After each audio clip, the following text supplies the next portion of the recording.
Welcome back to the Cyber Resiliency Summit. This is day 2, and we're live here from Palo Alto, the heart of Silicon Valley. I am joined today by James Blake, who is the VP of Cyber Resiliency at Cohesity. Great title, definitely somebody we wanted to speak with. James, welcome, and tell us about yourself.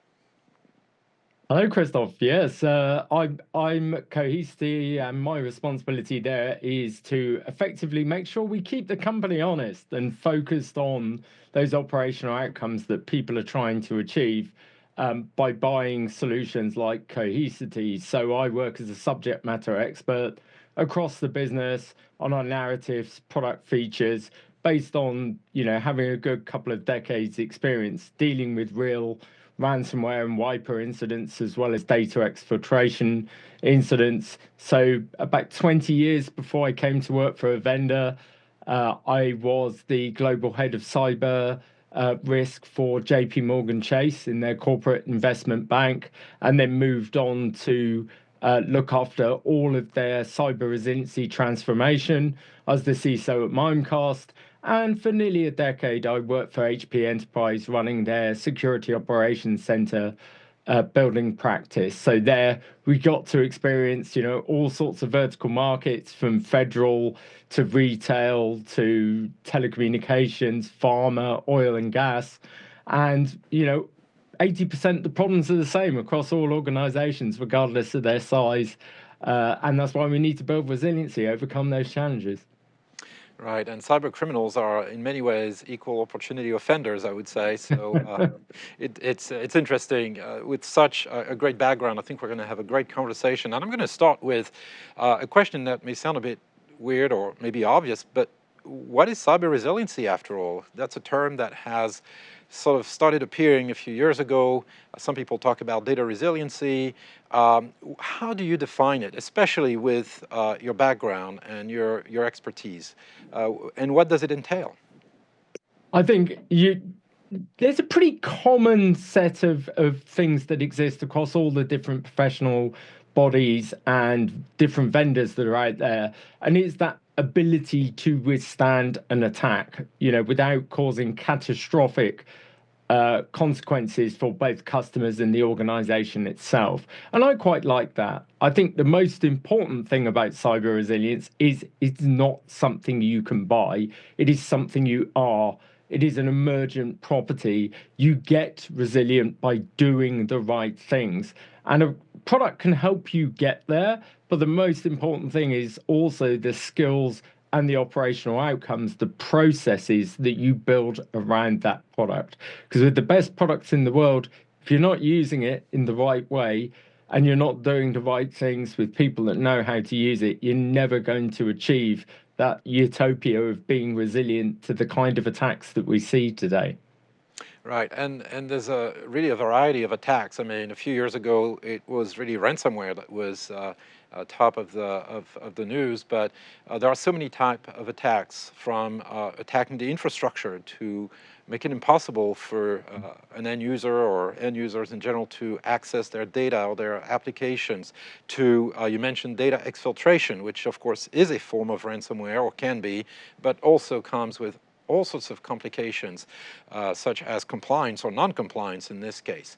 So I'd like to ask you about the NIST Framework. It's something that has come up multiple times in the summit, and I know we'll discuss it even more today. Is it, I look at it as a kind of a common language, really, more than anything else.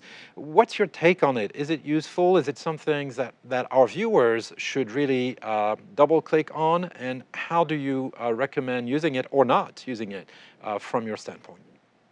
Yeah, I like NIST. I like the NIST cybersecurity framework a lot. It's obviously in its second iteration now, but before NIST came along, we had multiple different kind of controls frameworks. So we obviously had the CIS critical security controls. We had ISO 27001 and 27002. We had the NIST SP 853, and really the cybersecurity framework, through its informative references, is now the common connective tissue between all of them. So if you base your organization around the NIST cybersecurity framework, the informative references will tell you which of those other frameworks that, are related controls in those frameworks. So that gives you a great language to be able to go and deal with your, third-party risk management has become a really important part of most regulations as they exist today. So it becomes a really interesting way to translate what your supplier is doing. And also, if you've got a customer requirement and they're requiring it of you, that becomes really useful.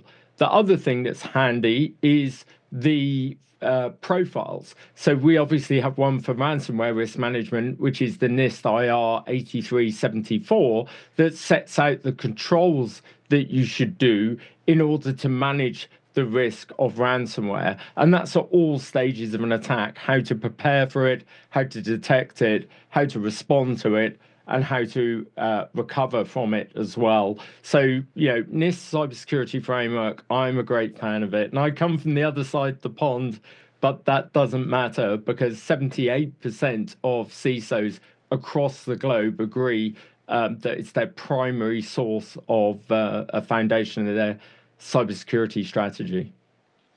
Yes, and you just mentioned the framework recently evolved. I think they added the govern dimension to it, which I thought was definitely a very interesting sign of evolution and maturity, and a very encouraging one. So we'll see how things evolve, but clearly for our viewers, again, NIST is definitely a good investment. Now, you brought up another topic, which is something that as an analyst have been tracking for a while, which is skill sets. If you think about IT infrastructure, security, clearly, if you look at the top 3 or 4 areas of skill shortages, cyber is definitely the top one. Anything around architecture, whether it's data center or cloud architecture, you name it. Now, of course, we're getting to the AI conversations as well. So there are just not enough skills out there to really do a good job. So from your standpoint, what can you do as a vendor to really help bridge that gap and help your clients do more with less? I mean, there's no more PhD in cyber resilience or recovery anymore, right? You have to have IT professionals and security professionals working hand in hand, speaking that same language. How does your solution help with the connection piece here, the process piece, but also the skill sets? Yeah, there's one topic I'd like to take just before I answer that last question. It's related to what you're talking about, and that is the fact that an awful lot of organizations are looking for tool consolidation. Right, that is happening. Organizations, some of the large multinational banks I'm speaking to, which have currently got hundreds of different cybersecurity products, are much more looking to move down to perhaps a couple of dozen what they call platforms. So these are technologies that work together, that integrate well together, so that they can focus much less on cybersecurity engineering and architecture. If you think about it, the ironic thing is most organizations have gone and moved IT outside of the organization, either through outsourcing or through adopting cloud models, yet the security department has become an infrastructure department. Far more people looking after, updating, keeping the signatures on tools running than are actually doing the useful roles of looking at alerts on consoles and reacting to those events. So the first thing I think any vendor needs to do is play nice with others. Don't try and do everything. Just make sure that solutions that exist out there for things like identity and access management and DSPM and endpoint security controls, just to take some of the examples of the partners we have in our Data Security Alliance, that we work together, that we provide an overall solution without a customer having to go out there and manage very complicated integrations between these products or try and build them themselves with a SOAR platform. So that's the first thing I'd say. The second thing is a lot of people are out there and they are simplifying the incident response process. Cybersecurity incident response is not simple. trying to investigate the 14 different stages of attack and the 300 different MITRE attack techniques that they can choose to attack you in any order, and they're constantly innovating, is not a simple task. And that's why a lot of people that talk about cyber resilience don't talk about response. They don't talk about the investigation of the incident and finding root cause, and then also the eradication of those persistence mechanisms, the vulnerabilities that allowed them in the first place. And that is now 54% of the attack vectors for ransomware. The solution is not to simplify the problem. The solution is to provide simple solutions to a complex problem. And I think that's what I pride ourselves at Cohesity, is we are one of the only vendors that is having honest conversations. You know, customers would like to think it's a simple problem, just buy a product and deploy it. But what we're having is the conversations with them about, these are the stages of your maturity to get to this kind of optimizing stage where you can drill end-to-end incident response to get that muscle memory in your analysts and your incident responders, and to test, you know, how long each part of that process takes, so you can focus those automation efforts where they have the most value. And I think that's what we do as Cohesity, as well as providing the right technical solutions to do things like clean rooming, which allows you to find out that root cause and mitigate those problems and test before you go back into production. But it's the approach that's far more important, is making sure you've got those right processes and people skills around there before you hit an incident. And as I said earlier, that's how you build resilience. It's not just buying a product. Right, and I think it's a very strong message. It's people, processes, and technology, and people maybe even the first thing here on the list. So let's double click on what you brought up here. I think the clean room is definitely not just a marketing term. It is actually, back to processes, a best practice in many ways that you have to leverage in order to become better at resiliency. So can you walk us through, at a high level, how you've approached this concept of clean room and how the various technology components work together to get to the result? And then we'll maybe talk more about also, you know, protecting the protector, protecting the backups, and all sorts of other security measures. But let's start with clean room, because I think that's really one of the things that if people want to get it right and want to practice, and practice makes perfect, right, over time, it's probably one of the biggest things that they should be working on in the next few months if they don't have a clean room in place. Can you walk us through it, please? Absolutely. So the clean room, fundamentally, the first thing to understand is it's not just an isolated recovery environment, because after a cyber incident, it's not just about recovering your data and your systems, it's about recovering them securely, making sure that you're not bringing back the control evasions, the vulnerabilities that allowed the attack in the first place, or the worst thing, any persistence mechanisms left by the adversary. It's not uncommon after ransomware incidents to see organizations recover over a dozen times. So you imagine if they promised the organization a recovery time objective of 2 days, times that by 12, right? The organization is really going to start to question whether they were truly prepared. But to stop that kind of recovery, reinfection, or re-attack, we need to be able to investigate that incident. Now, the first thing is there's kind of really 3 stages during the response and 1 stage before. The first stage before is preparing, making sure you understand what that attack surface is. And quite often organizations haven't done a very good job at this. So, you know, they may hold up a business impact analysis and go, yes, look, I did this for my disaster recovery and business continuity. I know my interdependent systems that deliver my critical services, and I know their prioritization. But that is not enough in a destructive cyber attack, where they could actually attack the infrastructure that keeps the lights on. You know, I've seen PDUs within data centers being attacked where they can flip the power on and off.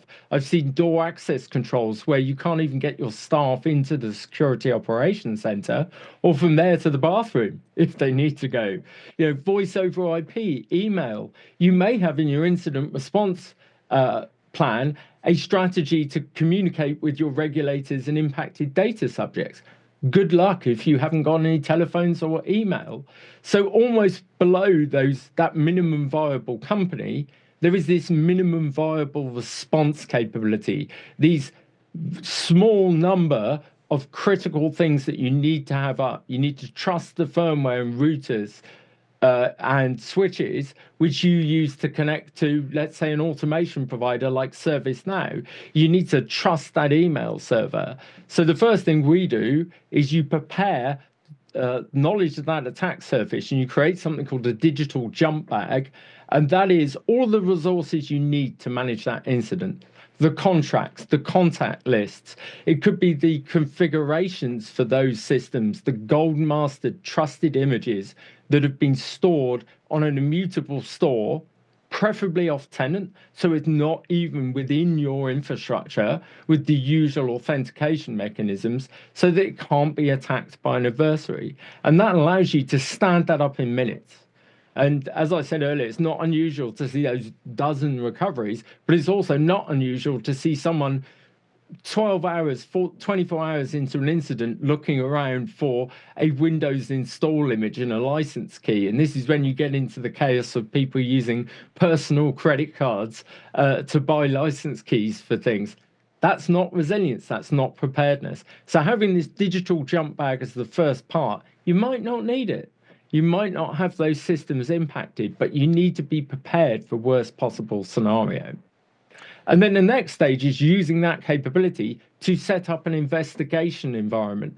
And this is where we actually try and understand who patient zero is, how they got into the organization, the vulnerabilities that they exploited. Now, if it's a wiper attack, you've got no systems to vulnerability scan. And that's why we build a capability like CyberScan, where you can actually look at the vulnerabilities within the backup of that system just before the attack. So even if there's flattened earth, you will know what you need to patch when you bring those systems back into production.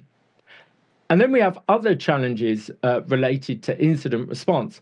What's the first thing every incident response framework asks you to do? It's contain, isolate, right? We actually disconnect the networks and we disconnect the systems that have been infected. How do we do remote forensics? Well, your backup's there, right? You've got a copy of the file system, not just today at the point of attack, but yesterday, the day before, and the day before that. So in fact, being able to use snapshots in a backup gives your analysts and forensic analysts the ability to time travel across the whole incident timeline, which they've not had before. And the final thing is like looking for indicators of compromise. It's a standard part of investigating an attack. You find one artifact on one system, and you want to see if it exists anywhere else within your organization. Well, that's challenging to do with endpoint security controls when you've disconnected them from the network and made them isolated islands. Well, we can still do that because you don't hunt against the endpoints where they can be evaded by the adversary as well, and they're baking evasion techniques for XDR, EDR into their ransomware as a service platforms. You're not hunting for those. It doesn't matter that they're disconnected because you're hunting against a disconnected backup of which the adversary cannot interrupt or evade. So there's a lot of power when you consider using us alongside and a traditional endpoint security device. So we've got the first three stages there. We've prepared. We've got the right things in that jump bag. We've used the jump bag to get the minimum viable response capability up, trusted tooling, trusted network connections. We've investigated the incident. And then the next stage is we do mitigation. And we got two choices with mitigation. We can either recover at the volume level and clean. That takes time. And we're taking what the security team have learned in the investigation stage to know what to do, what to patch, what to remove, what version to revert to. But we can also rebuild, because that digital jump bag can hold trusted configurations. It can hold the scripts if you're an advanced infrastructure as code organization for things like Terraform, but it can also hold very simple bash shell scripts and PowerShell scripts and unintended install scripts to reinstall servers. So what we can do is we then have a choice, right? Do we rebuild and know that it's in a trusted state, in which case the amount of mitigation of threat we need to do is quite small, or do we then recover and then clean that asset? And if you've got both choices, the organization can make an on-the-fly decision about which is the least effort that really minimizes that recovery time objective. But that rebuild is typically quite a complicated thing to do, but we're actually making that much, much, much simpler, because that is the only way some of the organizations can achieve these really tight recovery timelines that are now being mandated. So you saw HIPAA just before Christmas, 72 hours. The only way you can do that is really to investigate the incident, rebuild the infrastructure, and recover the data in parallel. And something like the Cohesity clean room gives you the capability to really optimize your workflows and resource utilization by doing those three things. So that's an outline of the kind of four main stages of the clean room. Right, and I think that's absolutely critical that people understand this, and it's more than an outline. You were extremely precise and detailed, but I think it's important to highlight that this type of workflow is not what we have been accustomed to talking about, backup and recovery people, right? That's where I come from. And why am I talking about cyber resiliency? Well, for this very reason, for all of the steps you've highlighted, there has been really a combination now of techniques and really markets and technologies. Cyber meets data protection, meets data management, meets compliance. So all of these steps are absolutely critical, and it shows you how the workflow, the runbook has changed. It's not just the traditional disaster recovery we've been used to. Sometimes I like to say disaster recovery is dead. Some people agree, some don't. It's not really dead, but it is in some ways, because I think the real bar to meet is cyber resiliency and cyber recovery. If you can recover from anything cyber, because it's only a matter of when it's going to happen, not a matter of if, then you are probably set for any type of business resilience issue you might come across. So look, we covered, James, a lot of ground here. I'd like to thank you so much for joining us on the summit today. Thank you so much for all of your knowledge, and I'm sure that people will want to know more about Cohesity and more about how they can leverage your technologies and your advice to really become more cyber resilient. So James, thank you so much for joining us today. Thank you very much, Christophe. And to our viewers, stay tuned for day 2 of the Cyber Resiliency Summit. My name is Christophe Bertrand, Principal Analyst here at theCUBE Research.